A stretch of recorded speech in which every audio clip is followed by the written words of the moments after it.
Message আপনারা যারা smartphone ব্যবহার করে এবং যারা বাটন ফোন ব্যবহার করে সবাই জানেন মেসেজের গুরুত্ব কতটা। আজকে আপনাদের মেসেজের কিছু গুরুত্বপূর্ণ সেটিংস দেখিয়ে দেবো। এই মেসেজ সেটিংসগুলো যদি আপনার মোবাইলে অন করে রাখেন এবং এইগুলো যদি আপনারা করে রাখেন তাহলে আপনার মেসেজের ইউজটা আরও কমফোর্টেবল হবে। আজকের এই ভিডিওটা সম্পূর্ণ দেখুন, তাহলে বুঝতে পারবেন এই মেসেঞ্জারের কি কি সেটিংসগুলো আপনাদের করা উচিত এবং কি কি ফ্যাসিলিটি পাবেন এবং কি কি ফ্যাসিলিটি পাবেন না। চলুন শুরু করি। তার আগে একটি কথা, যদি ভিডিও আপনাদের ভালো লেগে থাকে অবশ্যই একটি লাইক দেবেন এবং কমেন্টস করে জানাবেন আমার ভিডিওটি আপনাদের কেমন লাগলো। চলুন শুরু করি। এই জন্য আপনারা মেসেজ অপশনে ক্লিক করবেন। মেসেজ অপশনে ক্লিক করার পর এখানে দেখুন ওপরের দিকে যে 3 ডট বলে যে অপশন আছে, 3 ডটের উপরে ক্লিক করবেন। ক্লিক করার পরে এখানে কিছু সেটিংস আছে, এই সেটিংসগুলো আপনাদের দেখাবো। কোনো কারণে আপনারা এখান থেকে একটি এসএমএস ডিলিট করে ফেললেন, ভুলবশত এখান থেকে এসএমএস ডিলিট করে ফেললেন এবং এসএমএসটি অনেক গুরুত্বপূর্ণ, সেক্ষেত্রে তো আপনি অনেক টেনশনে পড়ে যাবেন যে এসএমএসটি যদি ডিলিট হয়ে যায় কি হবে। যারা অনেক ক্যান্ডিডেট আছেন এবং তাদের পরীক্ষার অনেক ইনফরমেশন এখানে দিয়ে রাখা হয়, এসএমএস আসে এবং এই এসএমএস যদি ডিলিট হয় কতটা ভুক্তভোগী হয় যার এসএমএস হারিয়েছে সেই জানে। এই জন্য এখান থেকে 3 ডটে ক্লিক করবেন। এখানে দেখেন রিসাইকেল বলে যে একটা অপশন আছে, আপনি যতগুলো এসএমএস ডিলিট দিয়েছেন এবং ভুলভাবে ডিলিট হয়ে যায় সব এসএমএস এখানে চলে আসবে এবং এটা অটোমেটিক্যালি 30 দিনের ভেতরে এসএমএস ডিলিট হয়ে যাবে। এখান থেকে আপনার প্রয়োজনীয় এসএমএস গুলো দেখে নিতে পারেন এবং আপনি যদি মনে করেন যে 30 দিন এখানে এসএমএস গুলো রাখার কোনো দরকার নাই, খুব সহজেই আপনি এক্ষুনি সব ডিলিট করতে, ওপরে যে এমটি আছে এমটির উপরে ক্লিক করে রিসাইকেল বিন এমটি তে ক্লিক করে দেবেন, সব এসএমএস একবারে ডিলিট হয়ে যাবে। আর একবার সব ডিলিট করে ফেললে কিন্তু আর রিকভারি করতে পারবেন না, সেজন্য আপনারা ভেবেচিন্তে এটা করেন। এবং আরেকটি জিনিস খেয়াল করবেন যে এখানে অনেক টাইপের মেসেজ আছে, আপনি এগুলো কিন্তু ক্যাটাগরি ওয়াইজ সিলেক্ট করে ফেলতে পারেন। যেমন আমি একটা ঢাকা বলে একটা ক্যাটাগরি করছি এবং এই ক্যাটাগরির ভেতরে জিপির কিছু এসএমএস আমি এক ক্যাটাগরির ভেতরে রেখে দিয়েছি, যে জিপির বিভিন্ন অফারগুলো সব এখানে আছে। আপনি এভাবে বিভিন্ন ধরনের ক্যাটাগরি করতে পারেন। দেখুন এখানে একটা ক্যাটাগরি বলে একটা অপশন আছে, অ্যাড ক্যাটাগরি।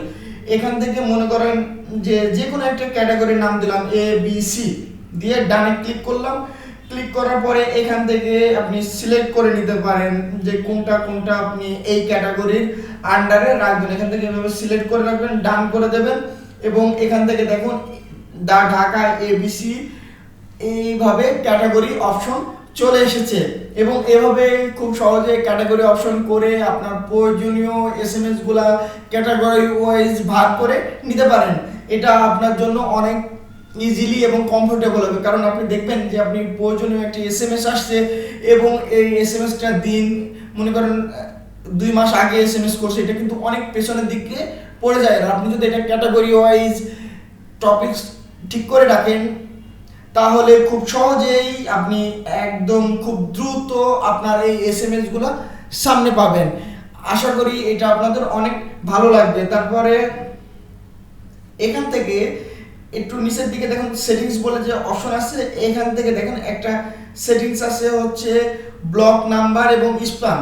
আপনি যতগুলো নাম্বার আপনি ব্লক করে রেখেছেন সব ব্লক লিস্ট এখানে ব্লক নাম্বার আছে এবং ব্লক এসএমএস আছে। আপনি যখন কাউকে ব্লক করে দেন সে যদি আপনাকে কোনো এসএমএস করে তাহলে এই ব্লক এসএমএস এর ভেতরে শো করবে। আপনার যদি কোনো প্রয়োজনে মনে করেন যে ব্লক করা এবং সে কোনো এসএমএস করছে কিনা এখান থেকে খুব সহজেই আপনি দেখে নিতে পারবেন। এবং এখানে আরেকটি অপশন আছে নোটিফিকেশন। নোটিফিকেশনটা হলো আপনি যদি এই নোটিফিকেশনে ক্লিক করেন, ক্লিক করার পরে এখানে অনেকগুলো অপশন আছে, যে এখানে আমার কিন্তু 2টা সিম আছে, কোন সিমের নোটিফিকেশন অন করা কোনটা অফ করা এখান থেকে করে নিতে পারেন। আমি মনে করি 1 নম্বর সিম, প্রচুর এসএমএস আসে এবং অপ্রয়োজনীয় এসএমএস আসে, আপনি এসএমএস কখনো দেখার প্রয়োজন হয় না। আপনি সেক্ষেত্রে এটা নোটিফিকেশনটা বন্ধ করে রাখতে পারেন, আপনার সামনে কোনো ধরনের বিরক্তিকর কোনো সাউন্ড আসবে না এবং এসএমএস আসলে আপনি কিছু বুঝতে পারবেন না। এভাবে আপনি এগুলা অন অফ করে নিতে পারেন। জেনারেল নোটিফিকেশনগুলো আপনি এখান থেকে অন অফ করে নিতে পারেন। আর টোটালি এসএমএস যদি আপনি নোটিফিকেশন বন্ধ করতে চান এখান থেকে নোটিফিকেশন অফে ক্লিক করবেন এবং এখান থেকে অন করে নিতে পারবেন। এভাবে আপনি আপনার প্রয়োজনীয় সকল কিছু এখান থেকে ঠিক করে নিতে পারবেন। এবং আরেকটি আছে যে আপনি চাচ্ছেন যে অটোমেটিকলি পুরানো এসএমএস যে ডিলিট হয়ে যাবে, সেই অপশনটাও এখান থেকে আপনি সিলেক্ট করে নিতে পারেন। এই জন্য আপনারা মোর সেটিংসের উপরে ক্লিক করবেন। ক্লিক করার পর এখানে দেখেন যে 1000টা এসএমএস হয়ে গেলেই এটা যদি অন করে রাখেন তাহলে অটোমেটিকলি পুরানো এসএমএসগুলো ডিলিট হয়ে যাবে। এভাবে আপনি আপনার প্রয়োজনীয় সেটিংসগুলো আপনার মেসেজে সেট করে নিতে পারেন এবং কমফোর্টেবলি ইউজ করতে পারেন, এবং আপনার এই ইউজ আরও কমফোর্টেবল হবে এই সেটিংসগুলো যদি ওকে করে নেন।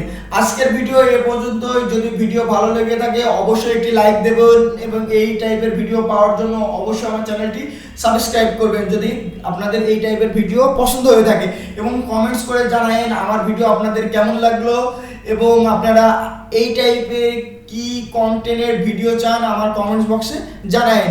আজকের ভিডিও এ পর্যন্তই। আল্লাহ হাফেজ।